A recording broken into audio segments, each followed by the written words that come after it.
Assalamualaikum warahmatullahi wabarakatuh.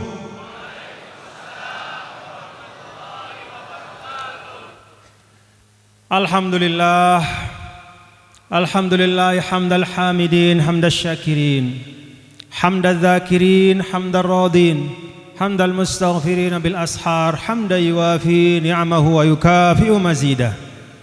Asyhadu an la ilaha illallah wahdahu la syarika lah wa asyhadu anna sayyidana Muhammadan abduhu wa rasuluhu la nabiyya ba'dah.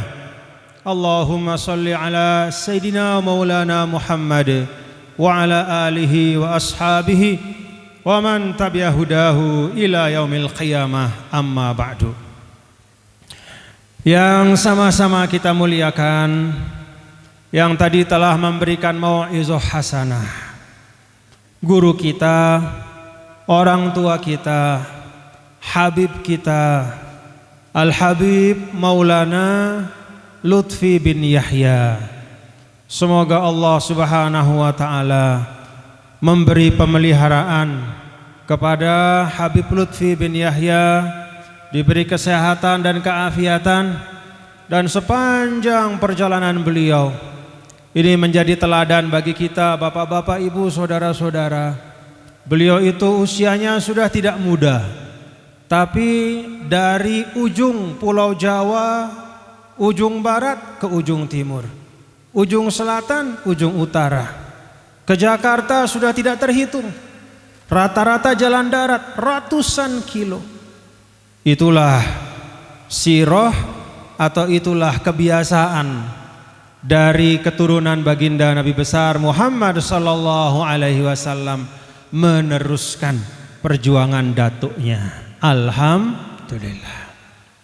Beliau sekarang dalam perjalanan kembali ke Pekalongan, dan tidak lama beliau akan keliling terus meneruskan dakwah datuknya. Yang sama-sama kita muliakan Khadimul Ma'had, Muassis Riyadhul Huda, Bapak Kiai Haji Zainal Mustafa atalallahu umrah warzaqahu sihhatan wa afiyah. Semoga beliau dipanjangkan umur, bapak-bapak ibu ya. Semoga beliau disehatkan, diafiatkan. Demikian pula al-usrah al-Mustafawiyah, yaitu keluarga besar dari Kiai Haji Zainal Mustafa. Semoga semua zuriyah-zuriyah beliau, termasuk Kiai Haji Acep sebagai salah seorang zuriyah beliau atau menantu beliau, sebagai pengampu, sebagai pembimbing di pondok pesantren ini, kita doakan juga mudah-mudahan disehatkan, diafiatkan. Bapak-bapak, ibu, para tamu undangan, para tokoh agama, tokoh masyarakat, ada pelaksana Bupati Bandung Barat dan seluruh pejabat pemerintah kabupaten yang semuanya saya hormati dan saya muliakan, termasuk para alim ulama alumni Al-Azhar, senior-senior saya, junior-junior saya. Ada di sini Dr. Ahmad Khairuddin, ada Kiai Haji Iqbal Muhajir, banyak ya, tidak dapat saya sebutkan satu persatu, semuanya saya muliakan. Dan yang paling saya muliakan, saya cintai bapak ibu yang ada di depan saya. Razaqakum ilman nafi'an mubaraka.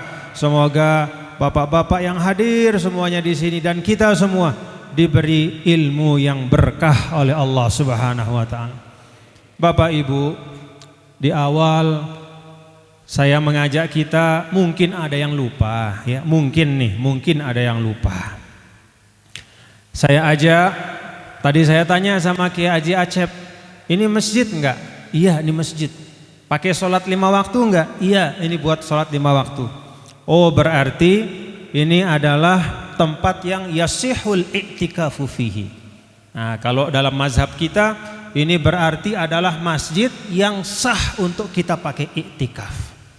Karena itu ya, karena itu kepada semua yang hadir di sini, mungkin ada yang lupa ya, ketika duduk tadi belum sempat membaca niat i'tikaf. Kita baca sama-sama ya, saya awali lalu diikuti oleh kita semua. Bismillahirrahmanirrahim. nawaitul i'tikaf fi hadzal masjid ma dumtu fihi lillahi ta'ala. Saya niat i'tikaf di masjid ini selama saya ada di dalamnya karena Allah Ta'ala. Nah, bapak-bapak, kenapa saya ajak untuk pasang niat iktikaf?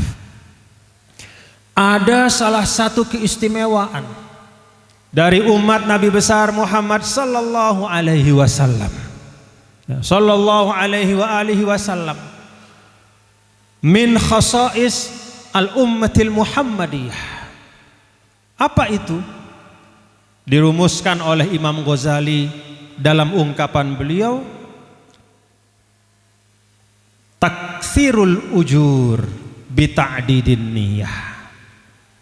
Kata Imam Ghazali, salah satu keistimewaan dari umat Nabi besar Muhammad sallallahu alaihi wasallam ini adalah melipat gandakan pahala dengan memperbanyak niat. Jadi amal kita satu, hadir di majelis ini satu amal kita, tapi kita perbanyak niat kita. Maka bapak-bapak ibu kemanapun ya, pasang niat sebanyak mungkin yang bisa kita niatkan, semuanya lillahi ta'ala. Jadi lillahi ta'ala itu payungnya karena Allah, tapi di bawah karena Allah itu kita pasang semua niat-niat yang baik, sehingga satu amal kita itu Allah Ta'ala akan lipat gandakan pahalanya. Maka untuk majelis ini, saya tadi datang dari Jakarta. Saya berangkat dari Jakarta itu niat saya pasang banyak-banyak. Pertama, niat saya adalah ijabatud dakwah. Kalau kata Rasul sallallahu alaihi wasallam, hak dari seorang mukmin atas mukmin yang lain itu ada 6. Walaupun tidak terbatas 6, banyak sekali, tapi Rasul kasih contoh ada 6. Salah satu di antaranya adalah idza da'aka fa'ajibhu. Hak orang beriman atas saudaranya, hak orang atasmu, orang beriman kepadamu, idza da'aka fa'ajibhu. Kalau engkau diundang dan ada keluangan untuk bisa datang, sehatnya ada, kesempatannya ada, waktunya ada, penuhi undangan itu. Itu niat saya yang pertama, melaksanakan pesan dari Nabi kita, Nabi besar Muhammad SAW. Saya pasang juga niat yang kedua. Apa niat saya yang kedua? Saya niat bersilaturahim kepada bapak-bapak dan ibu semua. Bersilaturahim itu salah satu pokok agama. Ngapain guru kita Habib Lutfi jauh-jauh datang dari Pekalongan kemari silaturahim kepada bapak ibu? Silah nyambung, rohim kasih sayang. Kalau nggak disambung, kasih sayang itu putus. Kalau nggak ada kasih sayang, nggak ada Islam. Karena dulu dikisahkan pada saat Ar-Rahim itu diciptakan oleh Allah Subhanahu wa Ta'ala, maka Ar-Rahim itu bergantung di arasy. Lalu kemudian Allah Subhanahu wa Ta'ala menyampaikan bahwa siapa saja yang menyambungmu maka saya akan sambung, dan siapa yang memutuskanmu maka saya akan putus. Dengan silaturahim turun keberkahan dari Allah. Itu yang bikin Indonesia kuat, karena banyaknya silaturahim di antara kita seperti ini. Jangan salah bapak-bapak dan ibu-ibu, saudara-saudara sekalian, yang membuat Indonesia ini kaya. Tadi kita simak guru kita Habib Lutfi, apa yang beliau sampaikan kita simak. Tidak hanya sekedar kita dengar, tapi kita masukkan ke dalam hati, kita fahami dalam diri kita bahwa kekuatan kita sebagai bangsa adalah karena silaturahim, jumpa satu sama lain. Maka niat saya yang kedua bersilaturahim. Yang ketiga, saya pasang niat hadir ke tempat ini tolabul ilm, yaitu menuntut ilmu. Tadi saya datang, walaupun masih di tempat sebelah saya sholat, tapi saya udah simak Habib Lutfi menyampaikan tentang bagaimana kebesaran karunia Allah kepada kita umat manusia, kepada bangsa Indonesia. Saya simak, alhamdulillah, itu ilmu. Udah 3 niatnya. Tambah lagi ketika saya sampai di sini, saya pasang niatul i'tikaf. Alhamdulillah. 1 amal 4 niatnya. Alhamdulillah. Itulah bapak-bapak ibu yang bisa menyebabkan kita enggak kalah dari umat-umat sebelum kita. Umat Nabi Muhammad itu umurnya pendek. Kalau kata Nabi, mu'tarakul manaya ma bainas sittin wa sab'in. Datangnya malaikat Israel itu, maut itu datang kepada umatku, kata Nabi SAW, itu antara 60 sampai 70 tahun. Kalau ada yang usianya lebih dari itu, udah alhamdulillah. Dibandingkan dengan umat-umat sebelum kita, jauh. Umat Nabi Nuh ratusan, bahkan ribuan tahun.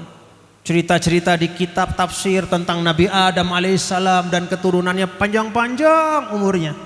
Tapi umat Nabi Muhammad ini walaupun umurnya pendek, dia diberikan keistimewaan. Salah satu keistimewaan yang membuat walaupun umurnya pendek tapi pahalanya banyak, pahalanya besar, mendapat kemuliaan, bahkan menjadi umat yang pertama kali dibangkitkan kelak dan pertama kali dimasukkan ke dalam surga dengan syafaat, dengan iringan Nabi Muhammad sallallahu alaihi wasallam. Salah satu yang menyebabkan umat Muhammad yang pendek umurnya ini mendapat kemuliaan adalah karena dalam satu amal yang baik itu Allah Ta'ala berikan kesempatan untuk memasang niat sebanyak-banyaknya, dan setiap niat itu ada pahalanya. Karena itu, ini yang pertama ingin saya sampaikan kepada Bapak Ibu, dalam hal apapun kita keluar nih pagi-pagi, ya, pagi-pagi kita dengar suara azan di masjid, kita jalan pergi ke masjid. Niat yang pertama sholat subuh, tapi pasang juga niat, ya Allah, niat saya melaksanakan subuh berjamaah mencari ridhomu ya Allah. Pasang lagi niat yang kedua, ya Allah, saya subuh berjamaah ini karena meneladani Rasulmu ya Allah. Dapat tuh pahala meneladani Rasul. Ya Allah, saya niat subuh ini untuk memperkuat persatuan umat ya Allah. Karena umatmu ini kalau berjamaah semakin kuat, dapat lagi 1 pahala. Terus saja cari niat-niat yang baik. Semuanya di bawah lillahi ta'ala, tapi kita perbanyak niatnya. Nah, dengan itu bapak-bapak dan ibu saudara sekalian, umur kita pendek ya, di dunia dibandingkan para nabi dan rasul dan umat-umatnya, tetapi pahalanya bisa jadi lebih banyak. Kenapa? Karena niat-niat baiknya itu juga berlipat ganda. Bapak Ibu hadirin dan hadirat sekalian, alhamdulillah wa syukrulillah, pada ulang tahun yang ke-25 Riyadul Huda, saya di mobil tadi diceritakan oleh Kiai Iqbal Muhajir, ya, sahabat saya ini, tentang Riyadul Huda. Begitu saya duduk tadi, Kiai Asep juga menceritakan kepada saya. Hanya satu yang ada di hati saya dan terucap di lidah saya, Masya Allah, Tabarakallah. Kadang-kadang kita merasa, kok hidup kita ini lemah sekali. Dikit-dikit datang masalah, dikit-dikit datang problem. Kadang-kadang hati kita resah, pagi resah, siang resah, malam resah, bahkan sudah dapat rezeki pun masih resah. Mungkin salah satu sebabnya adalah i'timad kita alal makhluk la alal khalq. Karena kita nyandarnya, nih ada tiang nih, kita nyandarnya bertiangnya bukan kepada Al-Khaliq, tetapi kepada makhluk. Ini yang saya ambil dari Riyadul Huda. Maka kita ucapkan selamat ya Bapak-bapak Ibu ya. Selamat alhamdulillah untuk Pondok Pesantren Riyadul Huda ini, dan kita doakan mudah-mudahan Riyadul Huda ini selalu dalam keberkahan dari Allah Subhanahu wa taala. Apa yang dilakukan oleh pendiri Khadimul Ma'had, Allah lipat gandakan ganjarannya. Apa yang diteruskan oleh menantu, oleh keluarga-keluarga beliau, Allah ringankan bebannya. Allah ringankan bebannya. Alam nasroh, Allah ringankan bebannya. Dan kepada kita semua, kita dukung semua bapak-bapak ya. Kita dukung semua bapak ibu. Dukung terus Riyadul Huda ini untuk mensyiarkan apa yang dulu telah dirintis oleh ulama-ulama kita. Apa yang telah ditanamkan oleh guru-guru kita. Tadi Al-Habib Maulana Habib Lutfi menyampaikan tentang Syarif Hidayatullah, yang jangankan hidupnya, meninggalnya pun bawa berkah. Makamnya diziarahi, daerah Sunan Gunung Jati, makamnya diziarahi, penduduk di sekitar makamnya dapat rezeki, orang-orang yang ada di sekitar itu mendapat berkah. Masyarakat banyak, bahkan pun yang non muslim juga dapat limpahan keberkahan. Tidak hanya ketika dia hidup, ketika wafatnya pun beliau memberikan kebaikan untuk manusia. Kenapa bapak-bapak dan ibu? Nah tadi Al-Habib Lutfi menceritakan. Nah ini saya ingin sedikit saja ya, menambahkan yang beliau sampaikan. Habib Lutfi, guru kita, menyebut nama-nama ulama itu untuk kita belajar jalan hidup mereka. Seperti apa para ulama pendakwah Islam dulu, guru-guru kita, wali songo, ulama-ulama kita berdakwah sehingga Islam tersebar di Indonesia tanpa ada pertumpahan darah. Bapak-bapak dan ibu-ibu, hadirin dan hadirat sekalian, ada catatan sejarah. Ini sekedar renungan saja ya. Ada catatan sejarah bahwa ada dua, katakanlah imperium. Imperium itu kerajaan besar di dunia ini yang pernah berkuasa, pernah membentangkan kekuasaannya sampai ribuan kilo jauhnya dari tempat dia lahir. Dicatat oleh sejarah ada dua. Yang pertama namanya Kerajaan Mongol. Kerajaan Mongol itu dulu pertama namanya Genghis Khan. Terus anak keturunannya sampai Kubilai Khan. Pada waktu kerajaan Mongol itu berkuasa, bentangan kekuasaannya itu sampai 25% lebih dari seluruh daratan di atas bumi ini. Jadi dari laut Jepang sampai laut Arktik namanya. Dari laut Tengah atau laut Mediterania sampai ujung India. Semua Iran, Irak, Cina, semua dia kuasai. Kerajaan Mongol. Luar biasa. Itu yang pertama. Yang kedua adalah Imperium Islam. Pada masa Abbasiyah, pada masa Fatimiyah, dulu kekuasaan dari Imperium Islam itu juga menyebar dari ujung barat sampai ujung timur. Beda tipis dengan kerajaan Mongol. Masih lebih luas kerajaan Mongol sedikit dibanding dengan kekuasaan Islam pada saat jayanya dulu. Itu yang dicatat oleh sejarah.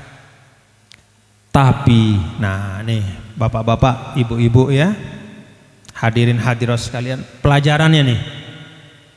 Kalau sekarang saya tanya Bapak Ibu,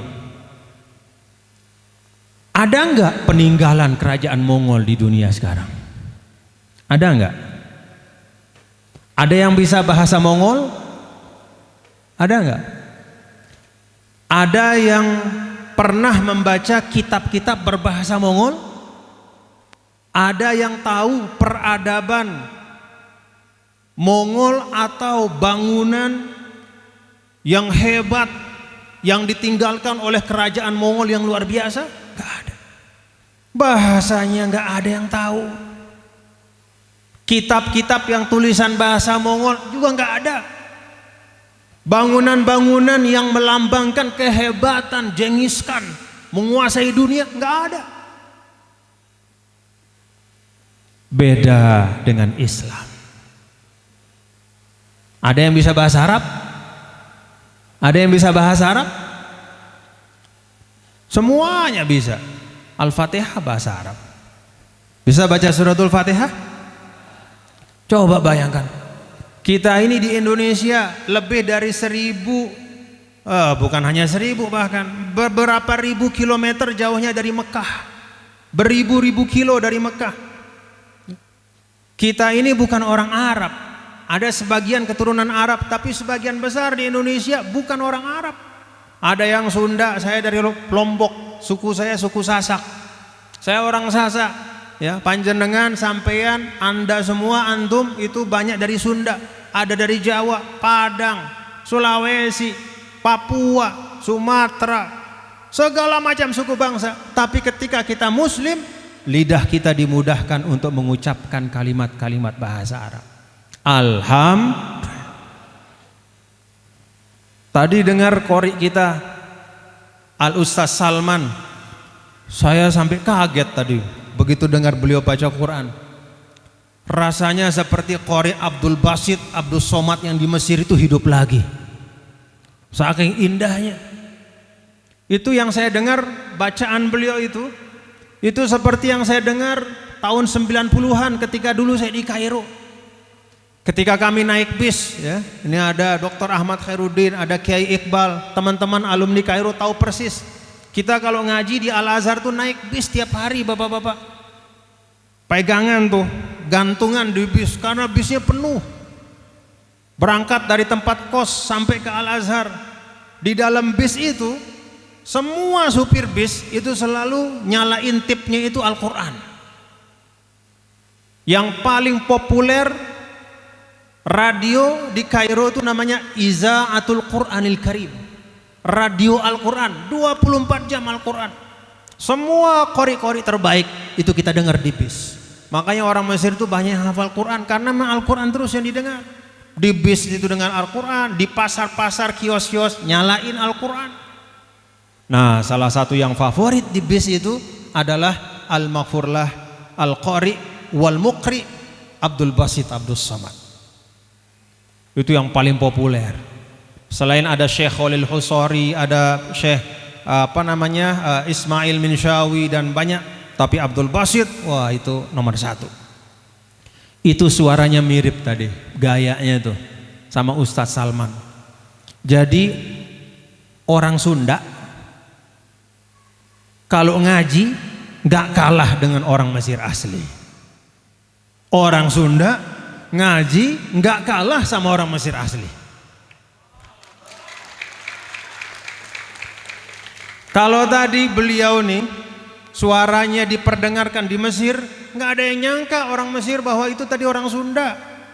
Dipikir orang Kairo, dipikir orang Tonto, orang Dimyat, orang Arab asli. Lidahnya muzallalah nih, lidahnya orang Indonesia, umat Islam itu dilunakkan untuk membaca Al-Quran. Alhamdulillah. Nah, bapak-bapak, ibu, ya. Mongol yang kekuasaannya seluruh dunia sekarang nggak ada yang tahu, nggak ada yang kenal, nggak ada yang tahu bahasa Mongol kayak apa. Sekarang catatannya itu yang bisa berbahasa Mongol, yang menggunakan bahasa Mongol sebagai bahasanya di dunia ini cuma 7 juta orang. Penduduk Jawa Barat aja 40 juta. Cuma 7 juta orang. Padahal dulu dia menguasai dunia. Kenapa bapak-bapak ibu? Nah ini rahasianya ya, kata ulama nih. Kenapa kekuasaan Mongol yang demikian hebat itu, yang demikian luar biasa dahsyatnya pasukannya bisa menghancurkan Baghdad, sampai sungai di Baghdad itu jadi hitam gara-gara semua kitab yang ada di perpustakaan Baitul Hikmah dilempar ke sungai, tintanya luntur sampai air yang putih jernih menjadi hitam, habis semua, dihancurin sama mereka. Ternyata kekuasaan Mongol yang hebat itu sekarang hanya menjadi catatan di buku sejarah saja, tidak ada pengaruhnya bagi umat manusia. Beda dengan Islam, ketika dia menyebar sampai sekarang nilai-nilainya, bahasa Arabnya dipakai, kitab sucinya dibaca, peradabannya bisa disaksikan, masjidnya kelihatan, di Makkah Madinah terlihat, di Kairo bisa kita saksikan, di Damaskus juga kita nikmati, bahkan di Jawa Barat ini masjid-masjid sangat indah. Ini hasil dari peradaban Islam. Kenapa itu bisa terjadi?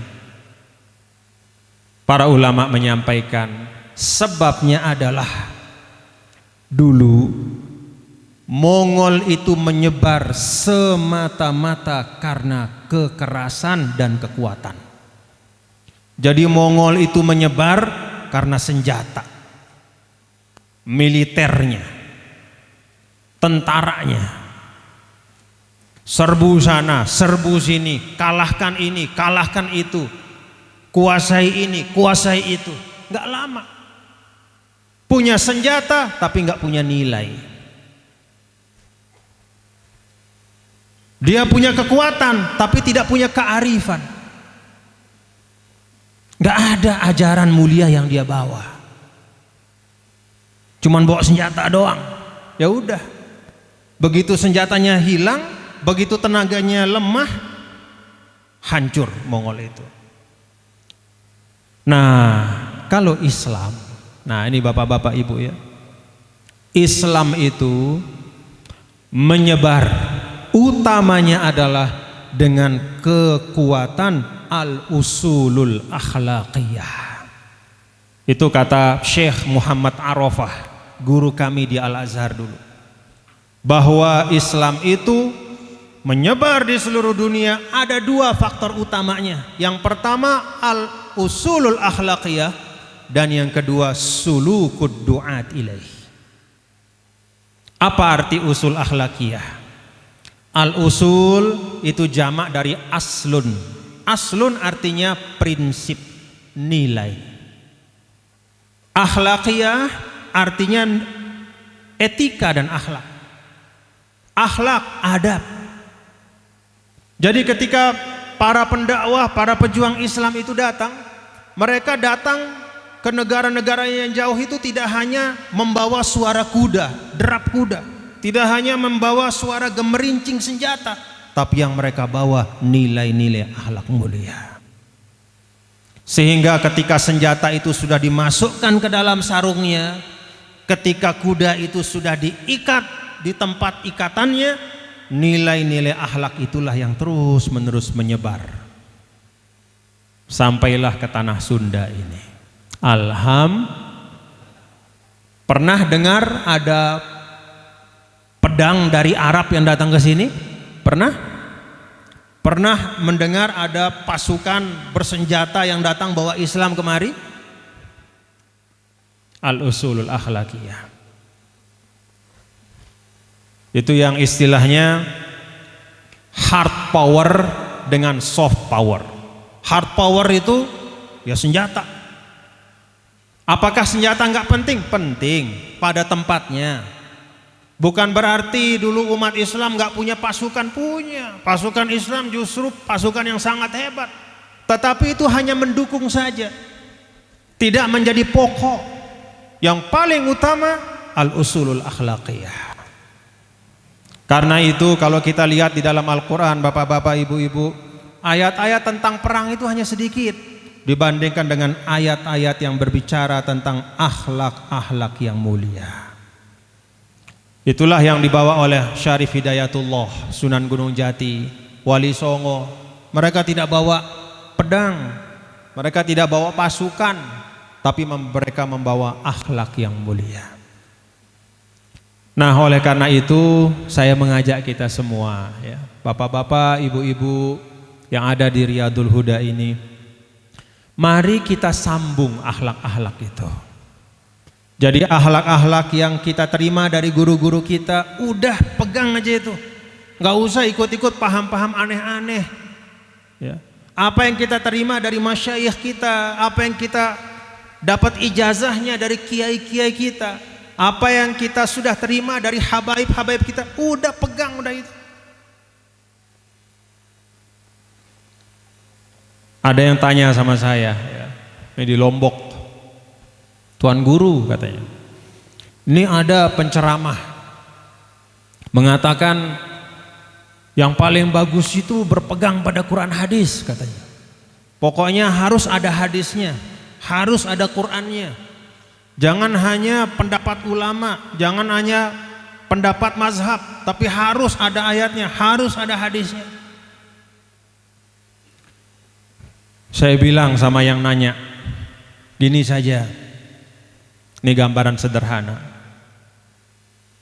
Itu pohon apa tuh? Pohon apa? Mangga, mangga ya? Mangga. Ada buahnya enggak? Ada buahnya enggak? Misalnya tuh pohon mangga, ada buahnya, buahnya banyak. Lalu kita lihat ada buah yang kulitnya merah. Lalu kita ambil, wah kulitnya merah tuh, ini pasti manis. Lalu kita ambil, begitu kita kupas, kita potong daging mangganya, kita makan, ternyata pahit. Apa bahasa sini apa tuh? Mesem. Asem. Asem. Padahal kulitnya merah. Padahal segernya kalau mata kita, karena kita nggak ahli. Beda kalau orang yang ahli. Begitu kita akan mau menikmati, wah kayaknya mangga ini enak, tar dulu katanya, biar saya yang pilihin. Lalu orang yang ahli itu dia pilih karena dia mengerti.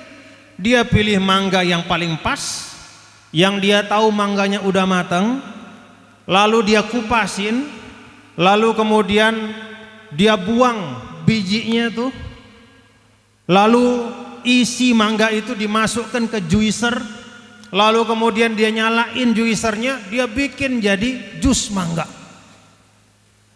Begitu selesai jus mangganya jadi, dia tuangkan ke gelas, dia kasih kita. Mau pilih yang mana? Pilih mangga sembarangan hanya gara-gara kulitnya merah, kita petik begitu saja, walaupun kita nggak ahli, resikonya kita dapat mangga yang asam. Atau kita biarkan yang ahli milihin kita, dia ambil yang paling bagus, dia kupas dengan cara yang terbaik, lalu dia masukkan semuanya ke dalam satu juicer, lalu dia nyalain, hasilnya satu gelas jus mangga yang pasti manis. Orang yang tidak mengerti tapi mengambil langsung dari hadis dan ayat, itu seperti orang yang melihat buah mangga dari jauh. Tapi ketika ulama kita menyampaikan pengajaran kepada kita, murid-muridku, yang ini ajaran agama seperti ini halal, dalam mazhab Syafi'i itu seperti ini, itu seperti seorang yang menyajikan hasil yang terbaik. Udah nggak perlu repot-repot kita milih, udah dipilihin yang paling baik, dikupasin, dijusin, disiapin gelasnya, tinggal kita minum saja. Itulah ibarat dari ulama mengajarkan kita. Syukur apa enggak Bapak Ibu? Syukur apa enggak? Mau metik sendiri apa dapat jus? Mau metik sendiri apa dapat jus? Mau ikut kata ulama atau orang-orang mengaku ulama? Banyak paham aneh-aneh. Karena itu saya sampaikan, tetaplah Riyadul Huda, ya. Apa yang disampaikan Habib Lutfi itu seperti jus. Coba Habib Lutfi datang kemari ngasih kita jus, masa enggak diminum? Minum apa enggak? Alhamdulillah. Ulama-ulama kita, Kiai Acep, biar beliau yang belajar. Udah beliau yang Quran hadisnya udah. Beliau yang baca kitabnya. Nanti tinggal beliau menyampaikan kepada kita inti sarinya. Itulah jalan para ulama. Itulah yang kita warisi, ulama Ahlus Sunnah wal Jamaah. Jadi Bapak Ibu hadirin hadirat sekalian, pokok-pokok ilmu yang telah diambil intisarinya oleh para ulama, itulah yang kita warisi. Sebagai nahdin nahdiyat, keluarga besar Riyadul Huda, mari kita jaga ini semua. Ya. Karena dengan itulah maka cahaya Islam ini akan terus menerangi Indonesia. Ya. Jadi cahaya Islam yang bersumber dari nilai-nilai Islam yang tumbuh, hidup, berkembang di tengah masyarakat, inilah yang akan menjadi benteng terkuat bagi Islam di Indonesia. Mudah-mudahan apa yang saya sampaikan ada manfaatnya untuk kita semua, dan pondok pesantren Riyadul Huda ini Allah Ta'ala yahfaz hazal ma'had wa yaj'aluhu ma'hadan mubarakan mahfuzan madal ayyam ma'muran bitullab wa talibat yatakharraju fih tullab wa talibat nujaba wa najibat mujahidin mujahidat muhafizin muhafizat lidinillah walil watan. Amin ya rabbal alamin. Terima kasih. Wallahul muwaffiq wal hadi ila sabilir rasyad wa huwal muwaffiq ila aqwamit thariq. Wassalamualaikum warahmatullahi wabarakatuh.